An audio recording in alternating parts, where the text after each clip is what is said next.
ಭಾರತೀಯ ವಾಯುಸೇನೆಯ MiG-21 ನಾಪತ್ತೆ, ಓರ್ವ ಪೈಲಟ್ ಕೂಡ ಮಿಸ್ಸಿಂಗ್. ತನ್ನ ವಶದಲ್ಲಿ ಅಂತ ಇದೆ ಪಾಕಿಸ್ತಾನ, ತನಿಖೆ ಮಾಡ್ತಾ ಇದೆ ಭಾರತದ ವಿದೇಶಾಂಗ ಇಲಾಖೆ. ಗಡಿಯಲ್ಲಿ 3 ಸೇನಾಪಡೆಗಳು ಸನ್ನದ್ಧ, ಯಾವುದೇ ದಾಳಿ ಪ್ರತ್ಯುತ್ತರ ನೀಡಲು ತಯಾರಿ. ಕ್ಷಣ ಕ್ಷಣದ ಮಾಹಿತಿ ಪಡಿತಿದ್ದಾರೆ ಮೋದಿ. ಗಡಿಯಲ್ಲಿ ಪದೇ ಪದೇ ಕದನ ವಿರಾಮ ಉಲ್ಲಂಘನೆ, ದಾಳಿಗೆ ಪ್ರತಿದಾಳಿ ಮಾಡುತ್ತಲಿದೆ ಭಾರತದ ಸೇನೆ. ಗಡಿ ರಾಜ್ಯಗಳಲ್ಲಿ ಓಡಾಡುವ ವಾಹನಗಳ ಮೇಲೂ ಈಗ ಗಡಿಯಲ್ಲಿ ಆತಂಕದ ಹಿನ್ನೆಲೆ ಕಣಿವೆ ರಾಜ್ಯದ ಹಳ್ಳಿಗಳಲ್ಲೂ ಇದೀಗಿನ ಉದ್ವಿಗ್ನ ಸ್ಥಿತಿ. ಆತಂಕದಲ್ಲಿ ಸಾಗ್ತಾ ಇದೆ ಜನಜೀವನ. ವಿದೇಶಾಂಗ ಅಧಿಕಾರಿಗಳು ಸೇನಾ ಮುಖ್ಯಸ್ಥರೊಂದಿಗೆ ಮಹತ್ವದ ಸಭೆ, ಸಮಗ್ರ ಮಾಹಿತಿ ಕಲೆ ಹಾಕಿದ ಗೃಹ ಸಚಿವ ರಾಜನಾಥ್ ಸಿಂಗ್. ಕಚೇರಿಯಲ್ಲಿ ಕ್ಷಣ ಕ್ಷಣಕ್ಕೂ ಅಪ್ಡೇಟ್. ಶೋಪಿಯಾನ್ ಪ್ರಾಂತ್ಯದಲ್ಲಿ ಗುಂಡಿನ ಚಕಮಕಿ, ಉಗ್ರರು ಭದ್ರತಾ ಪಡೆಗಳ ನಡುವೆ ಕಾಳಗ, 2 ಉಗ್ರರ ಹತ್ಯೆ. ಭಾರತೀಯ ವಾಯುಸೇನೆಯ MiG-21 ಪತನ, ಯುದ್ಧ ವಿಮಾನದಲ್ಲಿದ್ದ 6 ಮಂದಿ, ಓರ್ವ ನಾಗರಿಕ ದುರ್ಮರಣ, ಅವಶೇಷಗಳು ವಶ, ಕಾರಣಗಳ ಬಗ್ಗೆ ತನಿಖೆ ಮುಂದುವರಿಕೆ.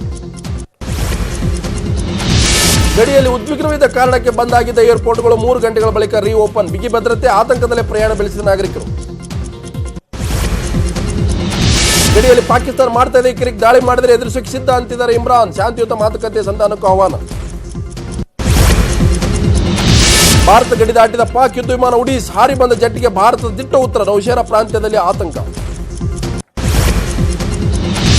ನಮ್ಮ ಯುದ್ಧ ವಿಮಾನಕ್ಕೆ ಯಾವುದೇ ಹಾನಿ ಆಗಿಲ್ಲ, ನಮ್ಮ ಪೈಲಟ್ಗಳು ಸುರಕ್ಷಿತ. ಮತ್ತೆ ಮತ್ತೆ ಉದ್ದಾಟತನ ತೋರ್ತಾ ಇದೆ ಪಾಕಿಸ್ತಾನ. ಭಾರತ ಪಾಕ್ ಗಡಿಯಲ್ಲಿ ಉದ್ವಿಗ್ನ ಪರಿಸ್ಥಿತಿ ಹಿನ್ನೆಲೆ ದೆಹಲಿ ಪಾಕಿಸ್ತಾನದ ಹೈಕಮಿಷನರ್ ಕಚೇರಿಗೆ ಭದ್ರತೆ, ವಿದೇಶಾಂಗ ಇಲಾಖೆಗೆ ಕರೆಸಿಕೊಂಡು ವಾರ್ನ್ ಮಾಡಿದ ಭಾರತ. ಪಾಕಿಸ್ತಾನ ಕುಯುಕ್ತಿಗೆ ಎಲ್ಲೆಡೆ ಆಕ್ರೋಶ, ಪಾಕ್ ಆಕ್ರಮಿತ ಕಾಶ್ಮೀರದಲ್ಲಿ ಇಮ್ರಾನ್ ವಿರುದ್ಧ ಪ್ರತಿಭಟನೆ, ಕಾಲು ಕೆರೆ ಜಗಳಕ್ಕೆ ಹೋಗೋದು ಬೇಡ ಅಂತ ಕಿವಿ ಮಾತು. ಭಾರತ ಚೀನಾ ರಷ್ಯಾ ತ್ರಿಪಕ್ಷೀಯ ಸಭೆ, ಭಯೋತ್ಪಾದನೆ ನಿಗ್ರಹಕ್ಕೆ ಒಕ್ಕೊರಲ ಆಗ್ರಹ, ಯಾವುದೇ ನಿರ್ಧಾರ ಪ್ರಕಟಿಸದೆ ಮೌನವಾದ ಚೀನಾ. ಬೆಂಗಳೂರಿನ ಪ್ರಮುಖ ಸ್ಥಳಗಳಲ್ಲಿ ಹೈ ಅಲರ್ಟ್, ಮೆಜೆಸ್ಟಿಕ್ ರೈಲ್ವೆ ಸ್ಟೇಷನ್ನಲ್ಲಿ ಸರ್ಪಗಾವಲು, ಏರ್ಪೋರ್ಟ್ನಲ್ಲಿ ಬಿಗಿ ಭದ್ರತೆ. ದೆಹಲಿಯಲ್ಲಿ ಪ್ರತಿಪಕ್ಷ ನಾಯಕರ ಸಭೆ, ರಾಹುಲ್ ಸೋನಿಯಾ ನೇತೃತ್ವ. ಗಡಿಯಲ್ಲಿನ ಯುದ್ಧ ಭೀತಿ, ಲೋಕಸಭೆ ಚುನಾವಣೆ ಬಗ್ಗೆ ಸಮಾಲೋಚನೆ. ದೇವೇಗೌಡರು ಮತ್ತೆ ಪ್ರಧಾನಿ ಆಗ್ತಾರಂತೆ, ಅವಕಾಶ ಇದೆ, ಗೆಲ್ಲಿಸಿ ಎಂದು ಸಿಎಂ ಮನವಿ. ಮಡ್ನೆಗೆ ಅಂಬರೀಶ್ ಏನು ಮಾಡಿಲ್ಲ ಎಂದು ವಾಗ್ದಾಳಿ.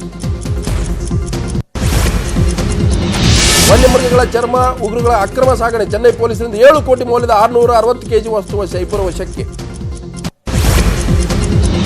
ದೆಹಲಿಯಲ್ಲಿ 4 ಅಂತಸ್ತಿನ ಕಟ್ಟಡ ಕುಸಿತ, ಸತತ 4 ಗಂಟೆಗಳ ಕಾಲ ರಕ್ಷಣಾ ಕಾರ್ಯ, ಅದೃಷ್ಟವಶ ನಿವಾಸಿಗಳು ಪಾರು. ರಜೆ ಮೇಲಿದ್ದ ಯೋಧರ ಎಲ್ಲ ರಜೆಗಳು ರದ್ದು, ಶೀಘ್ರವೇ ಕೆಲಸಕ್ಕೆ ಹಾಜರಾಗುವಂತೆ ಹುಕುಂ. ಗಡಿ ಕಾಯಲು ಹೊರಟ ಕಲಬುರಗಿ ವೀರ ಯೋಧ. ಯೋಧರ ಧೈರ್ಯ, ಆತ್ಮಸ್ಥೈರ್ಯ ತುಂಬಲು ಪೂಜೆ, ನವದುರ್ಗೆ ಮುಂದೆ ಮಹಾಮೃತ್ಯುಂಜಯ ಜಪ, ಭೂಪಾಲ್ನಲ್ಲೇ ದೇವರ ಮೊರೆ ಹೋದ ಜನ. ಯುವ ಸಂಸತ್ ಸ್ಪರ್ಧೆಯಲ್ಲಿ ಗೆದ್ದವರಿಗೆ ಸನ್ಮಾನ, ಕರ್ನಾಟಕದ ಅಂಜನಾಕ್ಷಿಯಿಂದ ಭಾಷಣ, ಕನ್ನಡತಿ ಭಾಷಣಕ್ಕೆ ಮೋದಿ ಸೇರಿದಂತೆ ಹಲವರಿಂದ ಅಭಿನಂದನೆ. ಮಾರ್ಚ್ 1ರಿಂದ ದ್ವಿತೀಯ PUC ಪರೀಕ್ಷೆ, 6,73,000 ವಿದ್ಯಾರ್ಥಿಗಳ ಮಾಹಿತಿ. PUC ಪರೀಕ್ಷೆಗೂ ಬಿಗಿ ಭದ್ರತೆ. SC/ST ನೌಕರಿಗೆ ಸರ್ಕಾರದ ಗಿಫ್ಟ್, ಬಡ್ತಿ ಮೀಸಲಾತಿ ಜಾರಿಗೊಳಿಸಿ ಆದೇಶ, ನೌಕರ ಹೋರಾಟ ಕಡೆಗೂ ಸಿಕ್ತು ನ್ಯಾಯ. ಬೆಂಗಳೂರಿನಲ್ಲಿ ಭಾರತ ಆಸ್ಟ್ರೇಲಿಯಾ ನಡುವೆ 2ನೇ T20 ಪಂದ್ಯ, ಸರಣಿ ಸಮಬಲ ಮಾಡಿಕೊಳ್ಳಲು ಭಾರತ ಹೋರಾಟ, ಟಾಸ್ ಗೆದ್ದ ಆಸ್ಟ್ರೇಲಿಯಾ ಫೀಲ್ಡಿಂಗ್ ಆಯ್ಕೆ. ಚಾಲೆಂಜಿಂಗ್ ಸ್ಟಾರ್ ದರ್ಶನ್ ಅಭಿನಯದ ಯಜಮಾನ್ ಚಿತ್ರ ಮಾರ್ಚ್ 1ಕ್ಕೆ ರಿಲೀಸ್. ಇಲ್ಲಿವರೆಗೂ ಕನ್ನಡ ಸಿನಿಮಾವೇ ರಿಲೀಸ್ ಆಗಿರದ ಆಂಧ್ರದ ಚಂದಾಪುರದಲ್ಲಿ ಯಜಮಾನ್ ಚಿತ್ರ ಬಿಡುಗಡೆ.